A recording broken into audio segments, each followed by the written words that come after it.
There's a different Michael created here, different in something. Why? How come? I really feel the difference between what I was and what I am now as a new birth within me, something for which previously there was no reason, and suddenly it's born, a discernment, an attribute, something new. And thus, I say that it's done by the light, the upper light, the Creator. Doesn't matter, but He did it to me.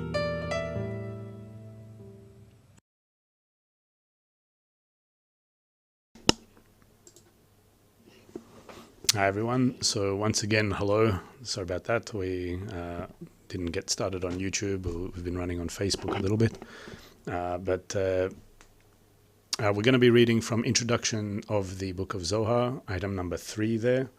So if you want to follow along, I'm just reminding everyone here who just joined us on YouTube that we're going to be, you just go to this page here, Kabbalah.info, if you want to follow along, and click the Zohar section here, the Zohar, and then you click the subsection Study the Zohar, and then just run it down to where it says Introduction of the Zohar, the Rose.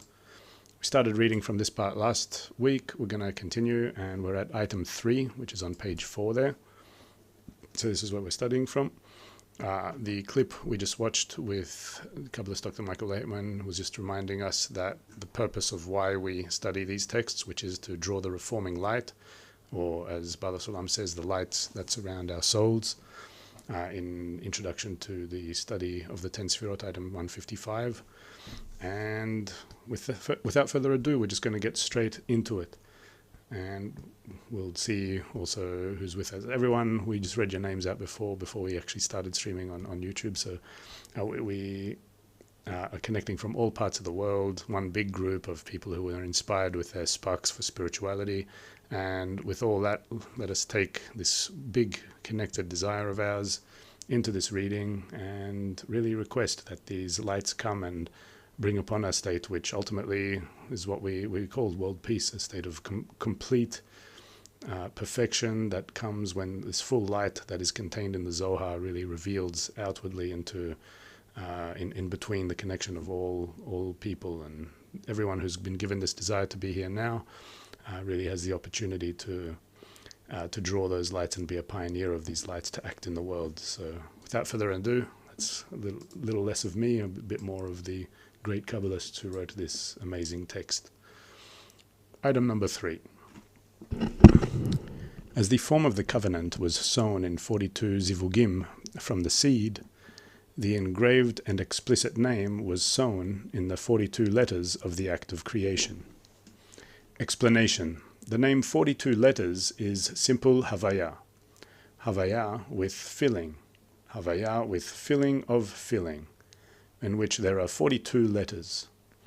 That seed in the token of the covenant, which are 5 chasadim and 5 gvurot, extends from the name 42. This is why it was said that as the form of the covenant, Yesod de Nukva was sown in 42 zivugim. From the seed of the token of the covenant, the engraved and explicit name was sown in 42 letters of the act of creation. This is so because there are 2 bchinot in Nukva. 1, the construction of her parzuf, which was built through the bina, and 2, her mating with Ziranpin, which is called the zivug. And as the form of the covenant, Yesod de Nukva, was sown in 42 zivugim from that seed of the token of the covenant, where the difference is in the zivug, so you deduce in the order of the emanation of the construction of the nukva, called the act of creation, through the bina, who was in the name 42 as well. Also, there are 2 states in the construction of the nukva, katnut and gadlut. The katnut is called engraving, meaning engraving into a receptacle of the lights of the time of gadlut. This is because all that is received by the Nukva at the time of Gadlut requires preparation and qualification for them from the days of Katnut. The Gadlut is called the explicit name, because all that is concealed during the Katnut is explained as becomes known during the Gadlut. This is why it was said, the engraved and explicit name. Nukva is called a name. Engraved means her Katnut. Explicit is her Gadlut. And they too were sewn and built in 42 letters, like the 42 zivugim in the zivug in the token of the covenant. Also, the 42 letters of the act of creation are the 42 letters presented from Bereshit, in the beginning, or Genesis, through the Bet of Bohu. Tohu vebohu means unformed and chaotic. The rows, mirrors of the sulam, mirrors of the ladder. A. The engraved and explicit name was sewn in 42 letters of the act of creation. There are many numbers in the counting of the Sfirot. 1. The number 10, Kachab Chagat Nehim. 2. The number 7, Chagat Nehim. 3. The number 6, called Vak, Chagat Nehi. 4. The number 5, 5 Chasadim, or 5 Gvurot, Chagat Nach. 5. The number 13, the 13 qualities of Rachamim, or upper Kachab Chagat and lower Chagat and Nehim. We must understand, it is said in Sefer Yetzirah, the Book of Creation, 10 and not 9, 10 and not 11. Thus we must neither subtract nor add to the number 10. Instead, we must know that the 10 Sfirot, Kachab Chagat Nehim, are essentially only Kachab Tum. But the Sfirat Tiferet contains 6 Sfirot Chagat Nehi within it. And thus we arrive at the number 10. However, all those 6 elements, Chagat Nehi, are but detailing of a single Sfira, Tiferet. The reason why we only detail Tiferet and not Gar is not because of the merit of Tiferet, but because of her deficiency compared to Gar, since this detailing is the incorporation of 5 Sfirot in one another, in each of which are 5 Sfirot. It follows that there are 5 Sfirot Kachab Tum in Keter, 5 Sfirot Kachab Tum in Chochmah, and 5 Sfirot Kachab Tum in Bina. Thus, there should also be 5 Sfirot Kachab Tum in Tiferet. However, since the essence of Tiferet is only light of Chasadim and not Chochmah, and it is necessary that the 5 Sfirot included in it are only 5 Chasadim, the names of the 5 Sfirot have therefore changed in it, since Kachab descended in it into Chagat, and Tum descended in it into Nach. Thus, the 5 Sfirot included in Tiferet are only called Chagat Nach. Also, a discernment that includes all 5 Chasadim was added to it, and it is called Yesod. Hence, there are 6 Sfirot in Tiferet, Chagat Nachi. And why are the 5 Sfirot included in each of the Kachab not counted in the number of the Sfirot, and only the elements of Tiferet are counted? It is so because the integration of the Sfirot in one another does not add to the number of the primary 5 Sfirot, rendering worthy of particular mention. But with the integration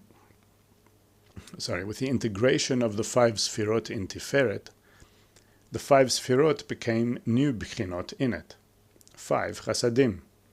Hence they are mentioned as 5 particular Bchinot in the Sfirot, and are included in the count of the Sfirot. Thus, Tiferet, being counted as 6 Sfirot, Chagat Nahi, is because of its inferiority compared to Gar, as it is only light of Chasadim. Also, in all the numbers in the count of Sfirot, it does not decrease from the number 10, which is essentially only 5 Sfirot. This is so because 10 Sfirot means along with the 6 Sfirot detailed in Tiferet. And when we say 5 Sfirot, it means without the detailing of the Vak in Tiferet. And the count of Vak is 5 Sfirot included in Tiferet, with its Kolel, its inclusive, the one that includes, called Yesod. And the count of 7 Sfirot is when we calculate Malchut along with Tiferet. B. Let us explain the number 13. This number first came out in the world of correction, in the establishment of the Partzuf. This is so because in each Partzuf in Abiyah, there are only 3 Kelim, Bina, Ziranpin, and Malchut. And the Kelim, Keter and Chokhmah, are missing. And the lights of Keter and Chokhmah, clothed within the Kli de Bina. However, in particular, each Sphira contains these 3 Kelim, even in Keter Chokhmah, having 3 Kelim, Bina and Zon, in Keter, Bina and Zon in Chokhmah, and Bina and Zon in Bina. Thus, the Kli of Keter and Chokhmah is missing in all the Sfirot, and Bina, Ziranpin, and Nukva is present in all the Sfirot. The 3 Kelim, Bina, Ziranpin, and Malchut, divide into 10 Sfirot, since each of them comprises 3 lines, right, left, and middle. The 3 lines in Bina became Chabad. The 3 lines in Ziranpin became Chagat. The 3 lines in Malchut became Nehi. And with the Malchut that contains them, they are 10 Sfirot. Thus each Partzuf has 10 Sfirot, Chabad, Chagat, Nehim. Also it is known that Rosh de Arichanpin de Atzilut has only 2 Sfirot, Kach, Keter Chokhmah, which are called Keter and Chokhmah Stima, Mocha Stima, whose Bina went out of Rosh der Arichanpin and became a Guf, a body, Vak, lacking the Mochin de Rosh. This is the meaning of Abba taking Ima outside. For this reason, Bina divided into Gar and Zat. This is so because the flaw of lack of Mochin de Rosh does not blemish the Gar de Bina at all, since she is only light of Chasadim in her essence in the 10 Sfirot de Or Yashar, and there is no difference in that light when it is in the Rosh or in the Guf, for it always illuminates equally. Hence, the exit of Bina outside the Rosh does not diminish her from Gar and from Mochin de Rosh. Thus, Gar de Bina were separated to be on their own and became the Partzufim of upper Abba Ve'ima, which are considered Gar, although they stand from Peh de Arichanpin and below. But Zat de Bina, which are essentially Bina, but from the Itkalilut, the mingling or the incorporation of Zon in Bina, need illumination of Chokhmah as well to impart to Zon.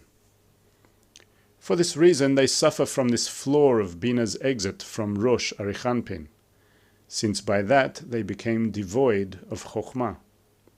Thus they are regarded as Vak and Guf, lacking the Mochin de Rosh. And because of that flaw, they were separated from Gar de Bina and became a separate Partzuf called Yeshut. It follows that the exit of Bina from Rosh de Arichanpin created 2 distinct Bechinot in her, Gar and Zat. As a result, 3 Sfirot were added to the Partzuf, because now the 3 lines in Gar de Bina were considered Chabad. The 3 lines in Zat de Bina were considered upper Chagat. The 3 lines in Ziranpin were considered lower Chagat. and the 3 lines in Malchut as Nehi.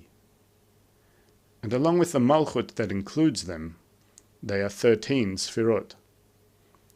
Thus, the exit of Bina from the Rosh causes the number 13 Sfirot in the Partzuf, since double Chagat were made in the Partzuf. However, this is not permanent, since by raising Man from the lower ones, illumination from Ab Sag Deak is extended, and this illumination brings the Bina back to Rosh De'arichanpin, and then the Zat de Bina can receive Chokhmah from Arichanpin and impart upon the sons to Zon. It is considered that the exit of Bina from Rosh De'arichanpin in the beginning was essentially only in order to impart illumination of Chokhmah to Zon. Were it not for the exit, it would have been impossible to extend illumination of Chokhmah to Zon. Thus, these 3 Sfirot that were added by the exit of Bina are only preparation and qualification for the extension of Mochin de Chokhmah to Zon, which are the 7 days of creation. Thus, in every place, the number 13 is regarded as extension of Chokhmah to Zon. This explains the discernment of 5 Sfirot and 13 Sfirot. 5 Sfirot indicate that they have only illumination of Chokhmah, but 13 indicates the extension of illumination of Chokhmah by the 3 Sfirot, upper Chagat, which were added due to Bina's exit. C. Now we will explain the name 42 and 42 Zivugim. Due to Bina's exit, she divided into Gar and Zat. Gar de Bina were established as Partzuf upper Abba Ve'ima, clothing Arichanpin from its peh through the Chazeh, and the light in them is called pure Avir, pure air. Zat de Bina were established as Partzuf Yeshsut, which clothes Arichanpin from Chazeh to Tabur, and the light in them is called plain Avir, plain air. Avir, air, means light of Ruach, meaning only light of Chasadim, without Chokhmah. For this reason, Bina is considered to have departed the Rosh De'arichanpin into Avir, since due to the exit outside of Rosh De'arichanpin, which is Chokhmah, there is only light of Chasadim in her without Chokhmah, which is called Avir. However, there is a difference between upper Abba Ve'ima and Yeshut. Upper Abba Ve'ima are Gar de Bina.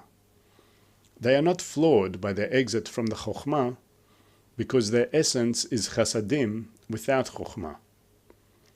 Thus, even while the lower ones raise Man and Bina returns to Rosh De'arichanpin, even then upper Abba Ve'ima do not receive Chokhmah, but only Yeshut, since Gar de Bina never change their nature, and are hence not flawed at all by the exit from the Rosh. They are regarded as though they never went out of Rosh De'arichanpin, and they are considered complete Gar. For this reason, they are regarded as pure Avir. Thus, they are also unknown Avir, which means that their Da'at does not extend Chokhmah, and their Avir does not become light, Chokhmah. However, Yeshut, Zat de Bina, which need the light of Chokhmah in order to impart to Zon, are blemished by the exit from Rosh De'arichanpin, because the absence of Chokhmah, due to their being at the Guf De'arichanpin, is sensed in them as actual deficiency. For this reason, their Avir is not considered pure Avir, but only plain Avir, or Avir that is about to become known and to extend Chokhmah through the Man, which is called Dat. This is so because while the lower ones raise Man, Bina returns entirely to being Rosh De'arichanpin, and then Yeshut receive Chokhmah from Arichanpin, and impart upon Zon. Then it is considered that the Yud comes out of the Avir and becomes light, which is light of Chokhmah. Thus, Avir de Yeshut is known, but Abba Ve'ima remain, as well, upon their return to Rosh Darichanpin, as pure Avir, and the Yud does not come out of their Avir because they never change their ways. Hence they are called Avir that is not known. Also, there is Parza inside the Mei, intestine, of Arichanpin, which was made in the place of Chazeh. This is the firmament that separates the upper water, Rosh Darichanpin, from upper Abba Ve'ima, that clothe him from the Peh to the Chazeh, since the Rosh Darichanpin continues through there. Hence the Parza stands between them and divides between them and between Yeshut and Zon, lower water, which are devoid of illumination of the Rosh Darichanpin. This is why the lower waters cry, "We want to be before the king," since they wish to rise and receive the illumination of Chokhmah from Rosh Darichanpin. That's all we have time for today, friends. It's been great being with you once again. Let's have a quick look at who's been with us today. Take it from the top. We have Olu from the UK, Julie from Utah, Lisbeth from the Netherlands, Carl from Pittsburgh, Sylvie, Shalom from the Netherlands, Shalom Sylvie, Kathy from France, Susan, hello France, a warm hello from Toronto, Michaela from Romania, Albert from Germany, Amanda from Kitchener, Ontario, Anima, Eva from Woodstock, Ontario, Rosie from Tennessee, Elle from Minnesota, Ed from Northern Ohio, Patricia again from Ohio. We're seeing some names here. Akai, hello everybody. Shalom from Peru. Blessings to my mum in Texas. Today's her 77th birthday. Yay. Emiral B from Mexico City. Marina from California. L. So exciting to be with you all. Crystal, I just love these readings that connect our Kabbalah brothers and sisters around the world. From Sydney, Australia. Elma from Texas. Marta from Spain. There's Eva again. Tolik, hello from Brooklyn. And who else do we have here? Esther from Madrid. Data Adept, where do I find the text? I'll put in the link a little bit later, right after I finish in the chat, so you can follow along with it later on or next time. And Myra from Ireland. Hello everyone, it's been great being with you all. And also from Facebook we have John from Illinois, Stephen from Michigan, Greg, how's it going Greg?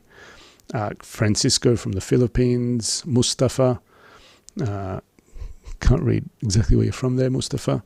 It's great you're with us. And Grant Vanderberg, hello to you too. Okay, so it's been wonderful being with you all again. Let's again write it out with one more clip from Kabbalist Dr. Michael Laitman, talking about how the authors of the Zohar came together and wrote this amazing text, how this Book of Zohar really connects between two completely opposite states of this world, where we're inborn with our egoistic qualities that are opposite to the qualities of the spiritual world. That is what the authors of the Zohar revealed and write to us about and from. So let us listen as we go out to this clip by Dr. Laitman, talking about the writing of the Zohar and the authors, and looking forward to seeing you next time. See you later. What do the authors of the Zohar write? We come to sit together and we are in hate towards one another, complete disconnection. We start trying to connect. Before them, they didn't have the Book of Zohar. You understand that they themselves, they're coming to write it. And what do they write? That they're sitting and that they're starting to work amongst them, how to come closer. What should we do between ourselves to have some kind of closeness? How will we discover the connection between us, the network? What are the relations inside that connection? What are the stages? What powers work? All those things inside us: envy, lust, hate, honor, right, left, middle. If we correct that, we perform a restriction, then the screen, then something else. We climb above our will to receive. How do we reach something? I give that up, and this, and one way, and another way, and then they start writing the Book of Zohar, as a result of what they undergo in the connection between them. So, if you too want to depict yourself in that state, then what they write will influence you too. You also will come closer to the others, and in the connection with them you'll discover those same states, until you'll reach a state where the Kli is whole and the light is whole.